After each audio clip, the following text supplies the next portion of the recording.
ጥቅምት 9 2020 ጠዋት ላይ የ49 ዓመቱ ጄሚ ፌይት ከሚስቱ ጄኒፈርና ከውሻቸው ጋር ለመደበኛ የእግር ጉዞ ከዳላስ ቤታቸው ወጡ። ከጥቂት ደቂቃዎች በኋላ የሽጉጥ ተኩስ ድምፅ ጸጥታ በሰፈነበት ኦክ ክሊፍ ሰፈር አስተጋባ። በሽጉጥ ድምፅ ተደናግጠው ወደ ውጭ ሮጠው የወጡት ጎረቤቶች ጄሚን በቅርብ ርቀት 7 ጊዜ በጥይት ተመትቶ መሬት ላይ ተኝቶ አገኙት። የሚስቱ የእጅ አንጓዎች በፕላስተር ታስረው ነበር። ተኳሹ ሳይታወቅ ከቦታው ከመሰወር ይልቅ አካባቢው ላይ የነበሩ ሰዎች እያዩት ሳይደናገጥ ወደ መኪናው ቀጥ ብሎ ገባ። ገዳዩ የማምለጥ ብልህነት ፈጽሞ የነበረው አይመስልም። በደንብ የታቀደም አልነበረም።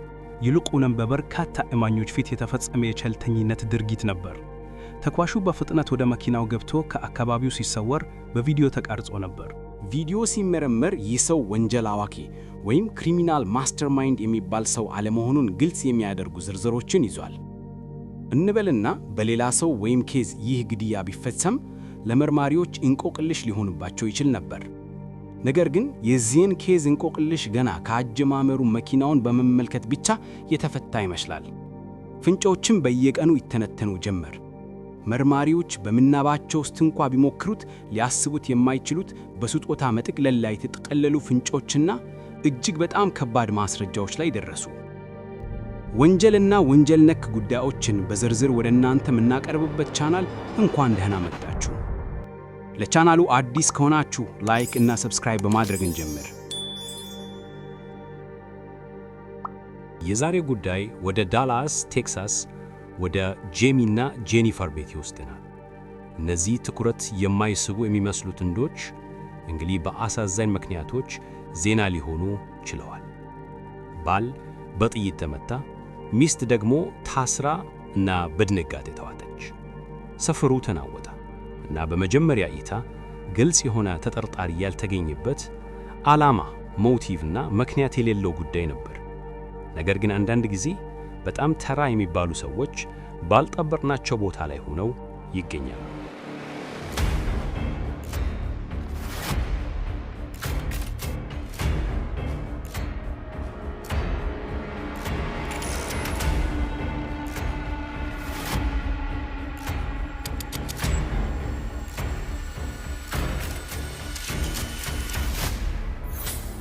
ጥቅምት 9 2020 ነበር። በግምት ጠዋት 7 ሰዓት ተኩል ይሆናል። ዓለም በኮሮና ወረርሽኙ መዳም ውስጥ ያለችበት ጊዜ ነበር። የዕለት ተዕለት ተግባራችን እንኳን የተለየና የተዛባ የሆነ ወቅት ነበር። ጄኒፈርና ጄምስ ለመጀመሪያ ጊዜ የተገናኙበትን ቀን የ15 ዓመት ክብረ በዓል አከብረው ከጥቂት ቀናት በኋላ ነበር። የጠዋቱን ጸጥታ መርጠው ለእግር ጉዞ ወጡ። የበር ላይ ካሜራ ከቤት ሲወጡ ቀርጿቸዋል። ጭምብል ያደረገ ተኳሽ ንገት ተኩስ ሲጀምር ከቤት ብዙም አራቁም ነበር።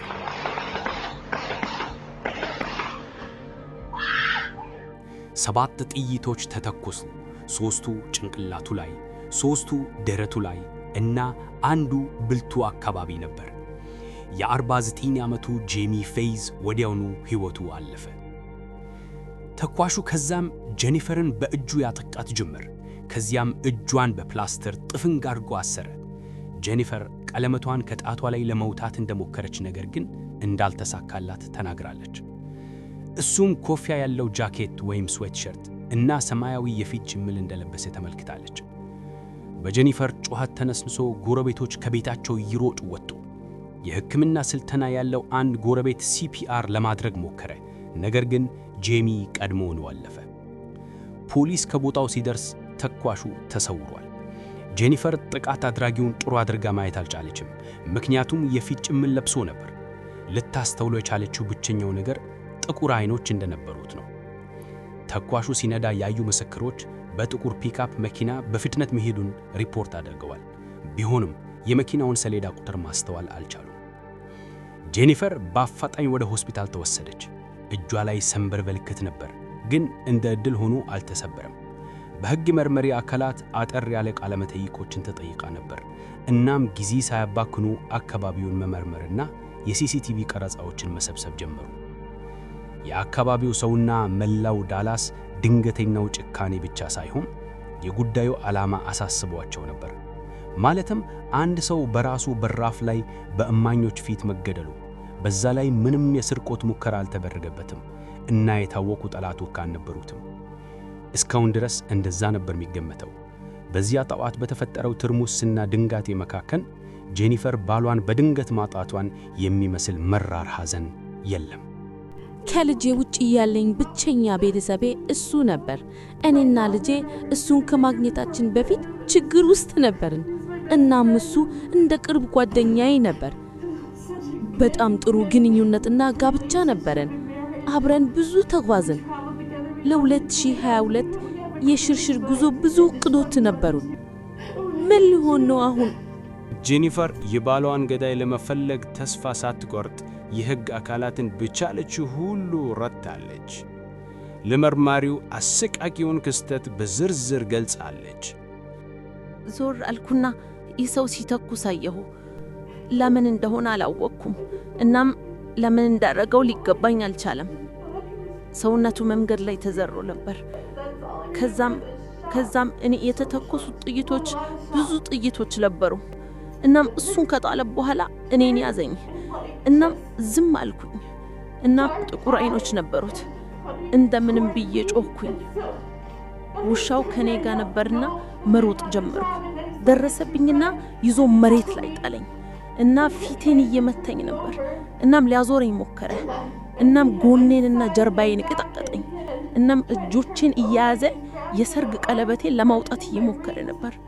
ከዛም ምን እንደተፈጠረ አላስታውስም። መጮሄን አስታውሳለሁ። እርዱኝ፣ እርዱኝ፣ እርዱኝ ብዬ እየጮህኩኝ ነበር። መርማሪው ስለ ጥንዶቹ ግንኙነት እያንዳንዱን ገጽታና ከነርሱ ጋር ችግር ሊኖረው የሚችልን ሰው ከነበረ ጠየቃት። ታምሜ ነበር። የስኳር በሽታ እንዳለብኝ ታወቀ። ነገር ግን በጣም እየለፋው እየሰራው ነበር። ጤንነቴም በዛው ልክ እየተጎዳ ነበር። ስለዚህ ከ2 ዓመት በፊት ስራዬን ለጊዜው እንድተውና በጤንነቴ ላይ እንድሰራ ሁለታችንም ወሰንን እና ምን እያደረግኩ የነበረው ያንን ነው።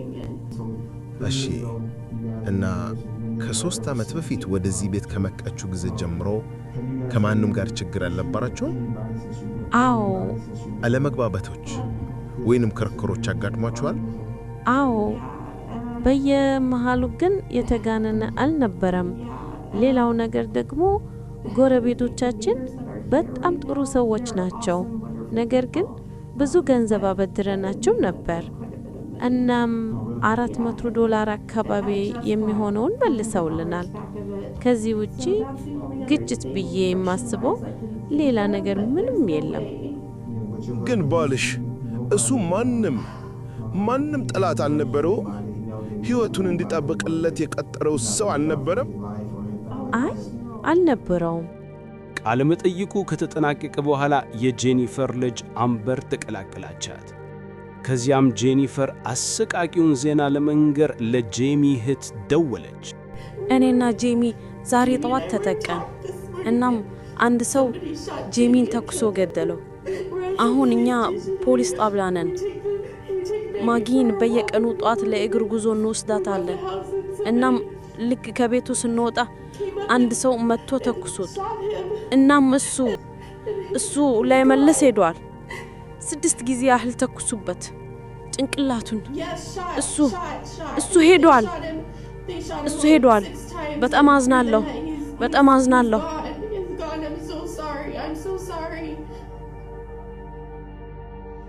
ጄኒፈርና ጄሚ በ2005 በብላይንድ ዴት ተገናኙና ወዲያውኑ ለመግባባት ጊዜ አልፈጀባቸውም።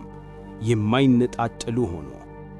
ከዚያን ጊዜ ጀምሮ የ34 ዓመቱ ጄሚ ለዘላለም አብሯት ለመኖር ራሱን አሳልፎ ሰጠ። በሕይወቱ ትልቅ ለውጥ ነበር። ጄኒፈር በሌላ በኩል ከዚህ በፊት 2 ጊዜ አግብታ ነበር። ከመጀመሪያ ጋብቻዋ አምበር የተባለች ሴት ልጅ ነበራት። ጄሚና ጄኒፈር በ2012 በላስ ቬጋስ ተገናኙ እና በዚያው ዓመት ጄሚ አምበርን በይፋው ከአባት ሆኖ ለማሳደግ ወሰነ።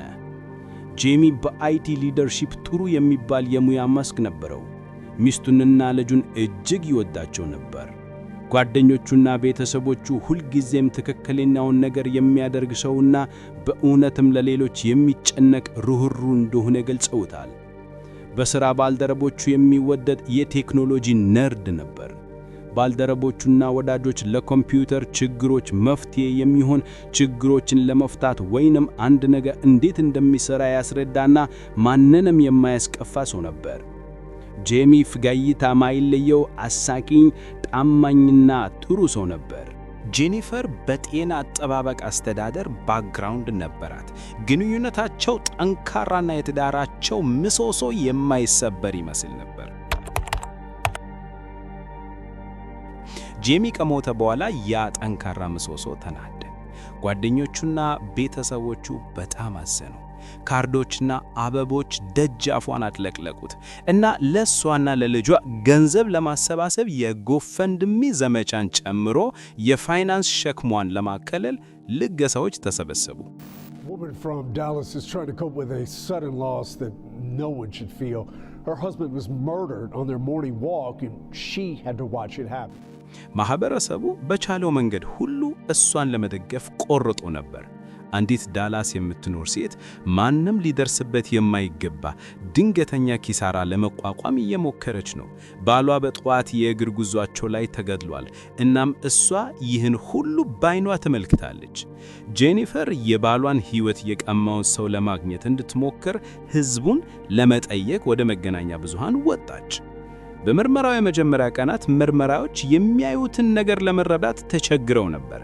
ጄሚ በሕዝብ የእግር አንገት ላይ መሳሪያ ተተኩሶበታል። ሆኖም ምንም ነገር አልተሰረቀም። ተኳሹ ምን ፍላጎት እንደነበረው ማንም ሊደርስበት አልቻለም። የሕግ አስከባሪ አካላት ይህ ደፋር ድርጊት አጥቂው ሊያመልጥባቸው ያልቻለውን ጥቂት እንደ ቀለምትና መሳሰሉ ጌጣጌጦች ለማግኘት ብቻ የተፈጸመ መሆኑ አሳማኝ ያልመሰላቸውም ነበር። ለነሱ ሙያዊ ግድያ ወይም ፕሮፌሽናል ሂት ይመስል ነበር። የጄኒፈር እጅ በፕላስተር ተተክልሎ ነበር፣ ግን እጇ ላይ በትንሹ ነበር የበለዘው። ይህ ብቻ ታዲያ ጥያቄዎችን አስነሳ። እሷም እኮ ዋነኛ ምስክር ናት አይደል? ስለዚህ ጥያቄ ጠይቆ ብቻ መልከክ ተገቢ ነው።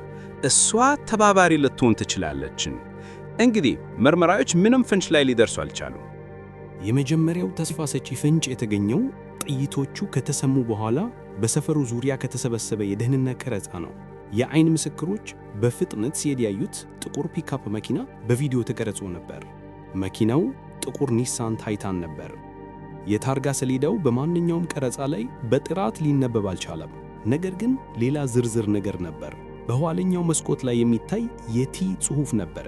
ያ ቲ የጽሑፍ አርማ እዚያው ዳላስ ፎርት ወርዝ አካባቢ ተመሰረተ የራግቢ ቡድን መለያ አርማ በመሆኑ ይህ ወደ ጥሩ እይታ መራቸው። መርማሪዎች ተሽከርካሪውን ለመከታተል ሞክረዋል። ነገር ግን የታርጋ ሰሌዳውን ቁጥር ሳያውቁት አስቸጋሪ ነበር። ቢሆንም ለየት ያለው ቲ አርማው ተስፋ ሰጪ ነበርና ፍለጋቸውን ለማጥበብ እንደሚረዳቸው እርግጠኞች ነበሩ። ፖሊስም በተጨማሪ ጄሚ ከመገደሉ በፊት ባሉት ወራት ውስጥ በተደጋጋሚ ስትገናኝበትን ስልክ ቁጥር አለ።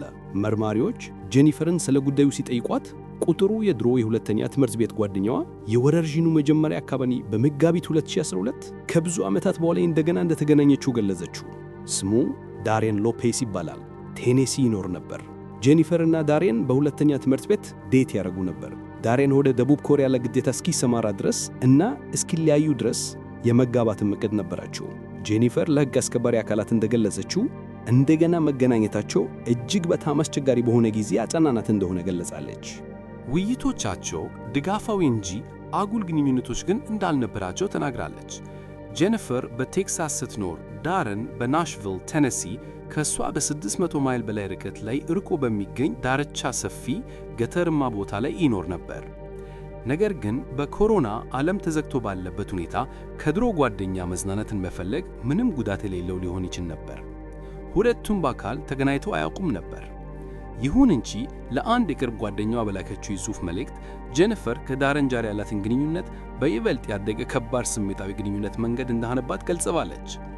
ጄሚ ስለ ጉዳዩ እንደሚያውቀው ለራሷ ጓደኛዋ ነገረቻት። ሆኖም ግንኙነቱ የፍቅር ወይም አካላዊ እንዳልሆነ፣ ነገር ግን በገለልተኝነት ጊዜ ድጋፍ መሰጣጠት ነገር እንደሆነ ነግራለች።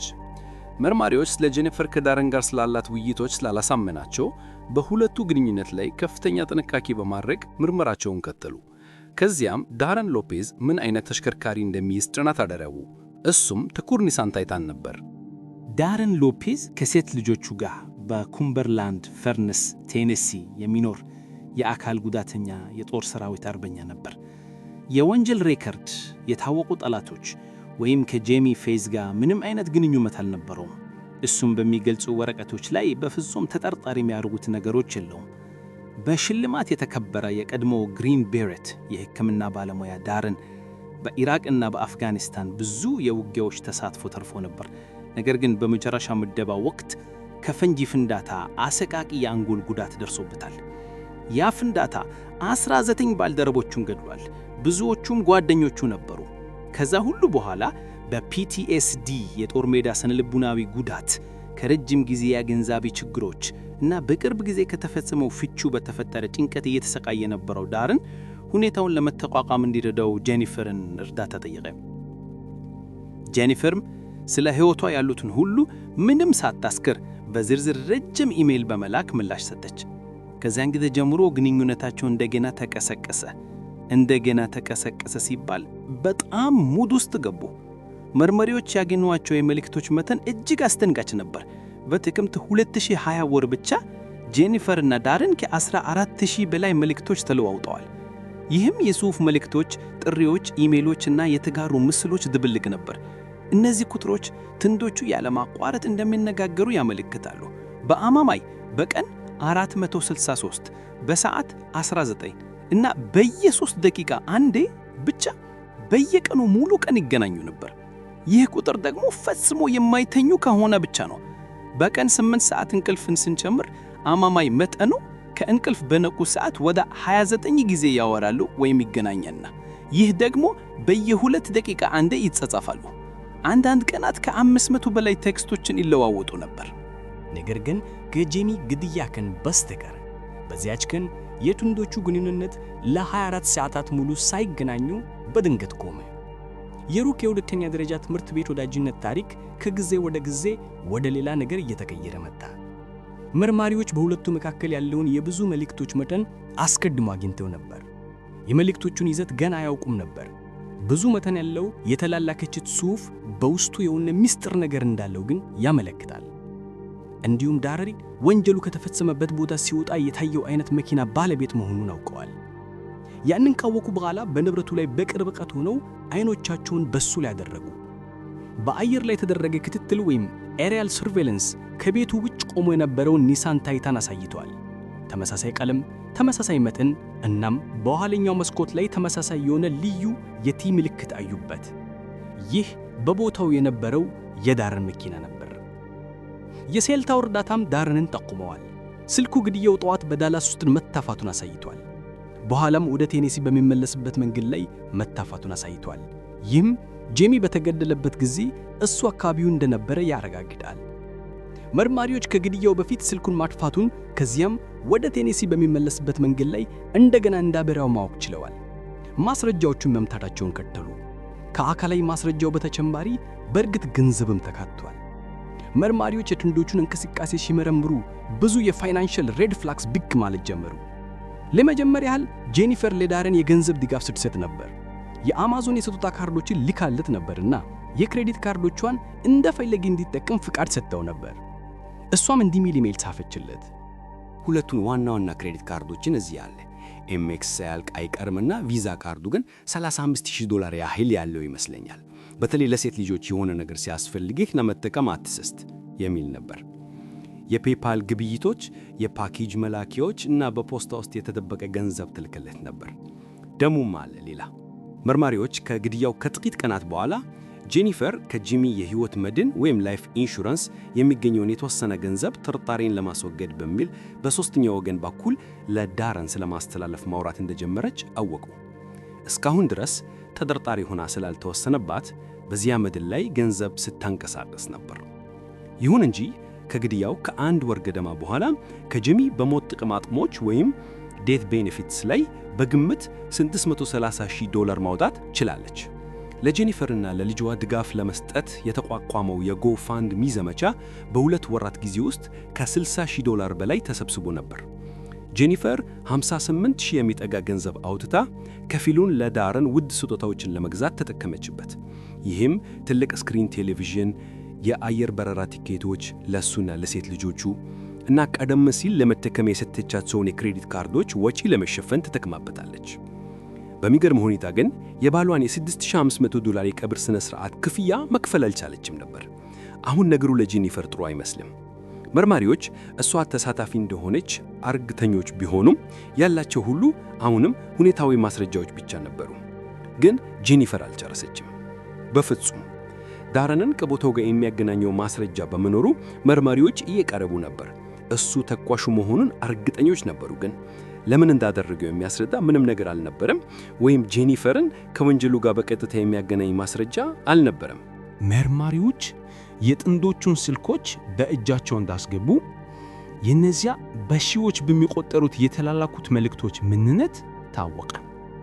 ጄኒፈር ግን መልእክቶቹን ከስልኳ ላይ ሰርዛ ነበር እና ዳረንም እንዲሁ ከስልኩ ላይ እንዲያጠፋ አዘው ነበር። እናም እሱ እንዳጠፋው ነገራት። ይበል እንጂ አላጠፋም ነበር። መርማሪዎች ሁሉንም የመልእክት ልውውጦች ከዳረን ስልክ ላይ ሪከቨር ማድረግ ችሏል። እናም ያገኙት ነገር ግን በጣም አስጨናቂ ነበር። በቀን ብቻ በመቶዎች በሚቆጠሩት መልእክቶች ውስጥ ጄኒፈር ከጄሚ ጋር ባላት ትዳር ውስጥ ምንም አይነት ደስታ እንደሌላት ለዳረን ነገረችው። እሷና ዳረን አብሮ ሊኖሩት ስለሚችሉት ሕይወትና ጄሚ ከሌለ ምን ያህል ደስተኛ ሊሆኑ እንደሚችሉ ምኞቷን ትገልጽለት ነበር። ልክ እንደ ታሰረች አይነት ነገር ነበር ለዳረን የነገረችው። እናም ይህ ለምን ሆነ የሚለው የሚያሳስብ ጥያቄ ነበር። እየተደበደበችና ብዙ ጥቃት እየደረሰባት እንደሆነ እንዲሁም ጄሚ ሌሎች ወንዶች በጾታዊ ጥቃት እንዲፈጸሙባት እንደሚፈቅድ ተናግረች። በዚህ መሃል ዳረን ለጄሚ እንደ አስታራኪ ጓደኛ በመሆን ኢሜል ያለውን ነገር አረጋጉት እንጂ የሚል መልእክት ጻፈለት። እናም መልእክት እንደላከለት ከጄኒፈር እንዳትነግረው ብሎም ነግረው። ታዲያ ድጋሜ ከጄሚ የተላኩት መልእክቶች ዳረንን የበለጠ አበሳጨው። በእነሱ መሃል ጣልቃ መግባት እንደሌለበትና ሚስቱን ለመቅማት መሞከር ማቆም እንዳለበት በጣም ጨዋ በሆነ ዘርዝሮ ላከለት። በተጨማሪም እባክህ ቤተሰቤን ተው የሚሉ መልእክቶች ነበሩ። ከሌሎች መልእክቶቹ መካከል ደግሞ እንዲህ የሚል ነበር። እሷ ከምታገኛቸውን ሁሉ ጋር በጣም ጥሩ ቀረቤታ ያላት ልዩ ሴት ነች። እናም እኔም እሷን ለመውደድና በዓለሜ ውስጥ ስላለች እድለኛ ነኝ የሚል ነበር። ዳረን እንዲህ ብሎ መለሰለት። ትዳርህን አታበላሽ፣ መሆን የምትፈልገውን ባል ሁን ሲል ጻፈለት። ከመልእክት ልውጦች በኋላ የጄሚ ጨዋነት የተሞላበት ቃና ተለወጠ። የላከለት መልእክት ከቤተሰቤ እንድትርቅ እየነገርኩህ ነው። ያደረሰባትን አካላዊ ጉዳት ፎቶች ላከለት። እንዲሁም ስለ ጉዳዩ ምንም ማድረግ እንደማይቻል በማሳወቅ ቁጣ አዘል መልእክት ላከለት። እንግዲህ አሁን መልእክቶቹ አንዲት ያታሰረች ሴትና እሷን ለማዳን የሞከረ ያለ ሰው ያንጸባርቃሉ። ነገር ግን ከዚህ ውስጥ አንዳችም እውነት አልነበረም። መርማሪዎች ጄሚ ጄኒፈርን ይበድል እንደነበረ ምንም አይነት ማስረጃ አላገኙም። በእርግጥም ጥልቀት በቆፈሩ ቁጥር ጥቃት ፈጻሚው እሱ እንደሆነ ያረጋግጣሉ ተብሎ የተጠቀሱት ማስረጃዎች ፈጽሞ ልክ እንዳልሆኑ ግልጽ ሆነ። አሁን እዚህ ጋር ነበር ፊልሙ የተሰራው። ዳረን የተቀበለው የእያንዳንዱ መልእክት የመጣው ከጄኒፈር ራሷ ነበር። ሁለት የሐሰት ጂሜል አካውንቶችን ፈጥራ ነበር። አንዱን እንደ ጓደኛዋ፣ ሌላውን ደግሞ እንደ ጄሚ አድርጋ። እነዚህን በመጠቀም ለዳረን በጥቃት ላይ የተመሰረተ የተቀነባበረ ታሪክ በጥንቃቄ ፈጠረች። እነዚህ አስደንጋጭ ፎቶዎችስ ብላችሁ ከጠየቃችሁ አብዛኞቹ ከኢንተርኔት የወረዱ የሐሰት ምስሎች ነበሩ። ሆኖም አንዱ በእርግጥ የጄኒፈር ነበር። ሆኖም በዚያ ፎቶ አንዱ ከ8 ዓመታት በፊት በእሷ ላይ በደረሰ የመኪና አደጋ ምክንያት የተነሳችው ነበሩ። ይህ አደገኛ የማጭበርበር ዘዴ ጄኒፈር በከፍተኛ አደጋ ውስጥ እንዳለችና ጄሚን መግደል ትክክል ብቻ ሳይሆን እሷን ለመጠበቅ ብቸኛው መንገድ እንደሆነ ዳረንን ለማሳመን ታስቦ ነበር። በአንጎሉ ላይ በደረሰው ጉዳት ምክንያት ደግሞ ዳረን ለዚህ ማጭበርበር በተለይ ተጋላጭ እንደነበር ተዘግቧል። ስለዚህ እንደ ጠበቃዎቹ አባባል ከሆነ የጄኒፈር መልእክቶች ልቡን አሸንፎታል። እሷ በአደጋ ውስጥ እንዳለችና እሷን ሊያድናት የሚችለው እሱ ብቻ እንደሆነ እንዲሰማው ያደርጎታል የሚሉ ሐሳቦችን አቀርበዋል። ጄኒፈር አሁንም የልቧን አድርሳ አልጨረሰች። መርማሪዎች በኋላ ላይ እንደተማሩት የጄኒፈር የጥቃት ዘይቤ አዲስ ነገር አልነበረም። ለሁለተኛ ባሏ ሪክስ ለመጀመሪያ ባሏ ተመሳሳይ የይስሙላ ክሶች ነግረው ነበር።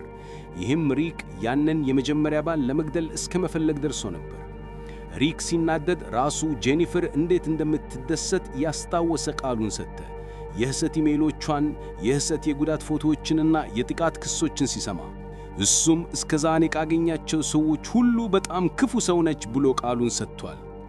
ባሏ የሞተባት ተጠቂ መምሰል ቀነሰች። ይልቁንም ክሮቹን እስኪበጠስ የምትጎትተው ሰው መምሰል ጀመረች።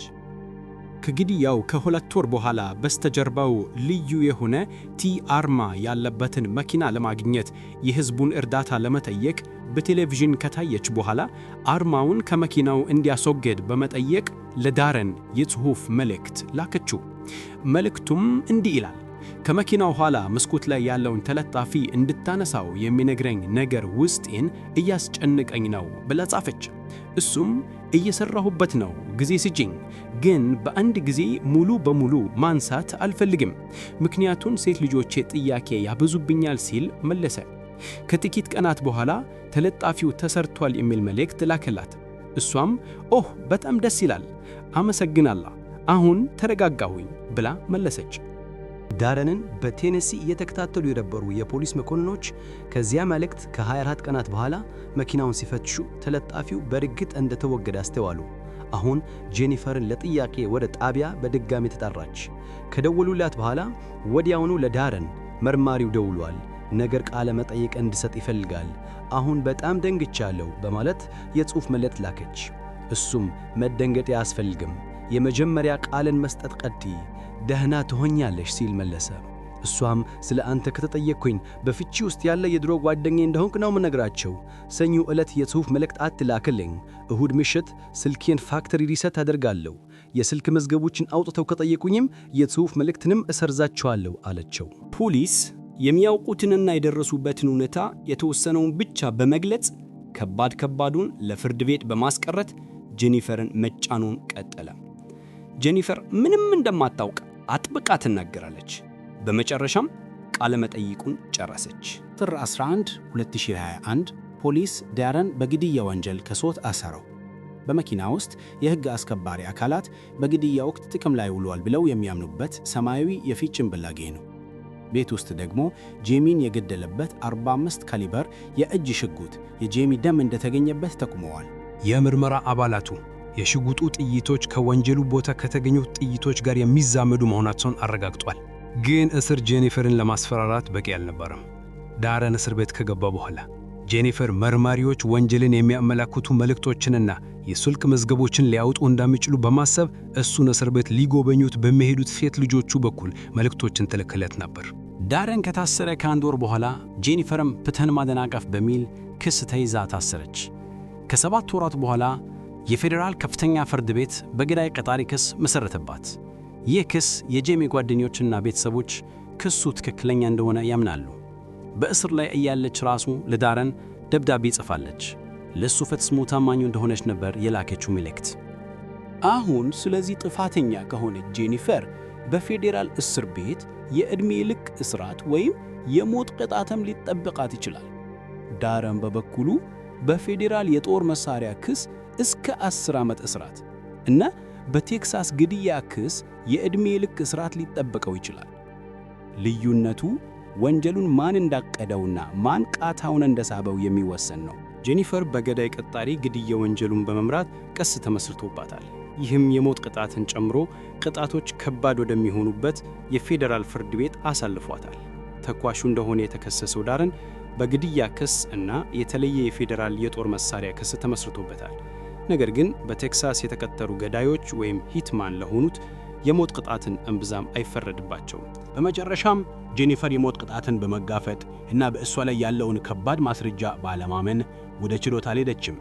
አቃቤ ሕግም የዕድሜ ልክ እስራትን ጠየቁ። በየካቲት 2022 በተቀጠረ ግድያ ወንጀል ጥፋተኛ መሆኗን ተቀበለች። በምላሹም አቃቤ ሕግ ፍትህን ማደናቀፍ የሚለውን ክስ ለመጣል እናም የሞት ቅጣትን ላለመጠየቅ ተስማሙ። ይህም የሚሆነው ጄኒፈር በጄሚ በምንም መልኩ እንዳልተበደለች አምና መቀበል ነበረባት። እንዲሁም በተፈበረኩት ኢሜሎች፣ የሐሰት አካውንቶችና ፎቶዎች አማካኝነት ዳረንን ማታለሏን እናም ከዚያ በኋላ ያደረጉትን ሁሉንም አንድ በአንድ አመነች። ሰኔ 21 2022 ጄኒፈር ያለ ይግባኝ በፌዴራል እስር ቤት የዕድሜ ልክ እስራት ተፈረደባት። በተጨማሪም $250,000 እና ለጄሚ ቤተሰብ $6,500 ካሳ እንድትከፍል ተቀጣለች። ፍርዱን የሰጠው ዳኛም ፒውር ኢቪል ብሎ ጠራት። ዳረን ሎፔዝ በሌላ በኩል በዳኞች ፊት ቀርቦ ስለ ጄሚ ውሸት ለማመን 6 ወራት እንደፈጀበት ተናግረዋል። ጠበቆቹ የአእምሮ ጉዳት ታሪኩን በማጉላት ለስሜታዊ ማስገደድ የተጋለጠ ሰው አድርገው አቅርበዋታል። ጄሚን ሲገድል ጄኒፈር በአደጋ ውስጥ እንዳለች ስለተሰማው ነው በሚል ድርጊቱ በቴክሳስ ሕግ መሠረት ተቀባይነት አግኝቶ ራስን መከላከል ነው ብለዋል። ጠበቃው ብዙ ጥይቶች ለምን እንደተኮሰ መጠየቅ ቀጠለ። I did not want Jamie to suffer, even though in my eyes he was a monster. I did not want him to suffer. So I approached and I fired the rounds into his head. By training, should have only been 2. It ended up being 3 because at that time, then I was transitioning from taking out Jamie to now I'm going to attack Jennifer to give her plausible deniability to anything, to give her her alibi.